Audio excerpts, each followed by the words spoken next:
बिस्मिल्लाहिर्रहमानिर्रहीम। अस्सलामु अलैकुम वरहमतुल्लाहि वबरकातुहू। नहमदुहु व नुसल्ली अला रसूलिहिल करीम।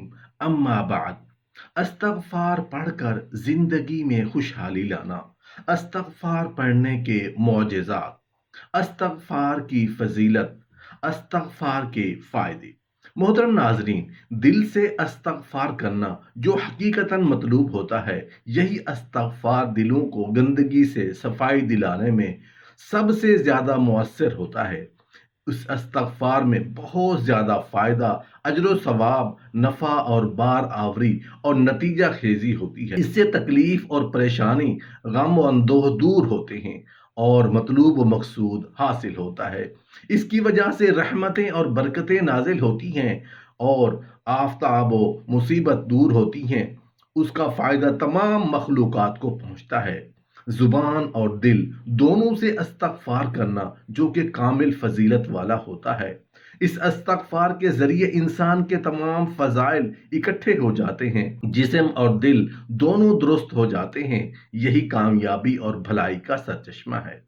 मोहतरम नाजरीन, आज की इस वीडियो में हम सिर्फ दो लफ्ज़ों का इतना ताकतवर अमल आपको बताएंगे कि हमारी ज़िंदगियाँ इस अमल को करने के बाद दोबारा से खुशहाल हो जाएंगी। ये अमल हमें तारीकियों से निकालकर उजालों की तरफ ले आएगा। हमारी मायूसियों इस अमल की बरकतों से ख़त्म हो जाएंगी। ये अमल इतना ताकतवर है, रिज़्क, मालो दौलत की तंगियाँ ख़त्म हो जाती हैं, औलाद मिलती है। अगर किसी को बेटा चाहिए, बेटी चाहिए, अल्लाह पाक अता फरमाता है। कारोबार में तरक्की, अच्छी नौकरी मिलती है, तनख्वाह बढ़ती है, डिप्रेशन से निजात मिलती है, परेशानियों दुखों से मुश्किलात से निजात मिलती है, अच्छा रिश्ता मिलता है, जल्दी शादी होती है, जहेज के असबाब पैदा होते हैं। इतना ताकतवर ताकतवर अमल है। औलाद छोटी या बड़ी अगर नाफरमान है, फर्माबरदार बन जाती है, औलाद नेक हो जाती है। दुकान नहीं चलती तो इसी अमल को कीजिएगा, दुकान पे ग्राहकों का रश होगा, इज्जत मकाम व मर्तबा हासिल होगा, बीमारियों से निजात मिलेगी, अल्लाह पाक दुआएं कबूल फरमाएगा, दिली मुरादें पूरी फरमाएगा, गुर्बत मुफलिसी दूर होगी, मोहताजी दूर होगी, फसल की पैदावार अच्छी होगी। इस अमल की बरकतों से यकीन मानिए जितनी बरकत इस अमल की बताई जाएं कम है। आपका कोई भी मसला हो, सिर्फ इन दो लफ्जों के अमल को आपने अपनाना है। इंशाअल्लाह अज़्ज़ा वजल उसके करिश्मात अपनी आंखों से देखेंगे। तो आइए टाइम को ज़ाय किए बगैर अपने आज के इस ताकतवर तेज बहदफ अमल की तरफ बढ़ते हैं। लेकिन आप आज की इस वीडियो को शुरू से आखिर तक पूरा देखें, इसका कोई भी हिस्सा आपने मिस नहीं करना। अस्तगफार के फजाइल व बरक़ात, यकीन मानिए आपने ये बरक़ात पहले नहीं सुनी। जिंदगी का कोई भी मसला हो, बस आपने सदक दिल के साथ अस्तगफार का ये अमल करना है। ये अमल किस तरह करना है, क्या अल्फाज पढ़ने हैं, किस टाइम ये अमल करना ज़्यादा फ़ायदा देता है, ये तमाम चीज़ें आपको आज की इस वीडियो में बताई जाएंगी। जिसने जिस मकसद के लिए भी इस अमल को किया, उसे कामयाबी मिली। तो आइए सबसे पहले तीन अंबिया कराम अलैहिस्सलाम के इरशादात सुनते हैं जो अल्लाह पाक ने कुरान करीम में जिक्र। पहला, रसूलुल्लाह सल्लल्लाहु अलैहि वसल्लम को हुक्म हुआ कि ए महबूब सल्लल्लाहु अलैहि वसल्लम, लोगों से कहिए अस्तगफार करें, तौबा करें, उसकी बरकत से अल्लाह पाक रिज्क में वुसअत अता फरमाएगा। नंबर टू, हजरत हूद अलैहिस्सलाम ने अपनी कौम को फरमाया अस्तगफार करो, अल्लाह पाक कहत साली दूर फरमाएगा, रिज्क में वुसअत फरमाएगा। नंबर थ्री, हजरत नूह अलैहिस्सलाम ने भी अपनी कौम को यही फरमाया, अस्तगफार करो, अल्लाह पाक कहत साली दूर फरमाएगा और तुम्हें रिज्क, माल, औलाद अता फरमाएगा। सुभान अल्लाह। अस्तगफार की फजीलत के बारे में तीन अंबिया कराम अलैहिमुस्सलाम की इरशादात हमने सुने। अब हमने इस्तगफार में पढ़ना कैसा है, किस टाइम इस्तगफार करना सबसे बेहतर, और वो भी सुनते हैं। आपको पहले भी बताया गया, ये तीन गवाहियां हैं अंबिया अलैहिमुस्सलाम की जो कुरान पाक में बयान हुई हैं। अगर अब भी हम उन पर एतमाद न करें तो हमसे बढ़कर बेवकूफ़ कोई नहीं हो सकता। कोई भी मसला है, रिज्क में वुसअत चाहिए, माल चाहिए, औलाद चाहिए, तो इस्तगफार करना है। आइए मजीद सुनते हैं। एक मर्तबा हजरत हसन बसरी रहमतुल्लाह अलैह के पास एक शख्स आया اور اس نے بارش کی کمی کی شکایت کی، آپ رحمتullah علیہ نے اسے استغفار کرنے کا حکم دیا۔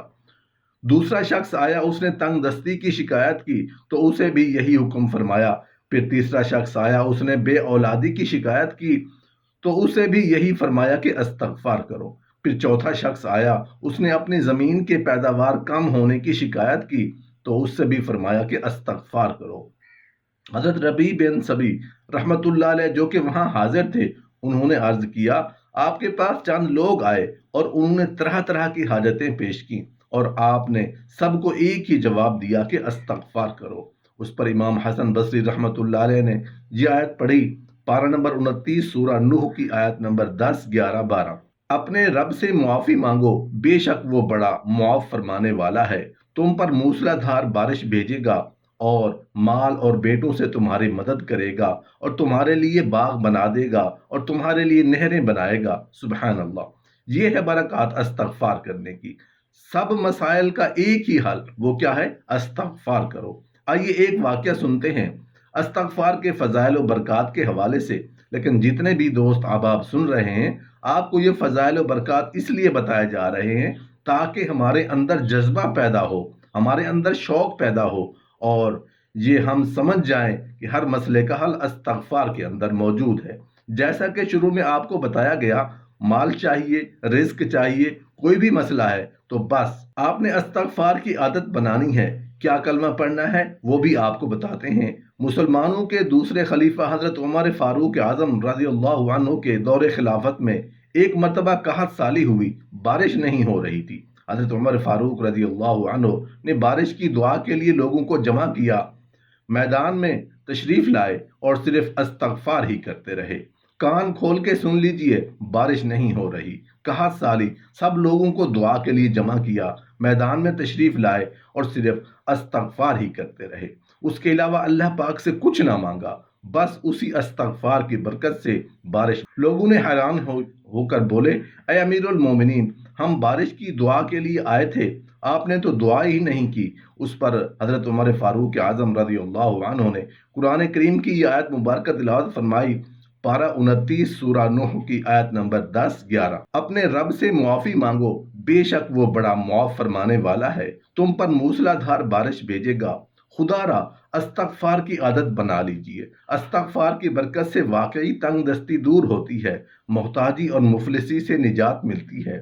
اس کے علاوہ بھی استغفار کے اور بہت فائدے ہیں۔ دلوں کا زنگ دور ہوتا ہے، گناہ مٹتے ہیں، پریشانیاں دور ہوتی ہیں، مشکلات سے نجات ملتی ہے۔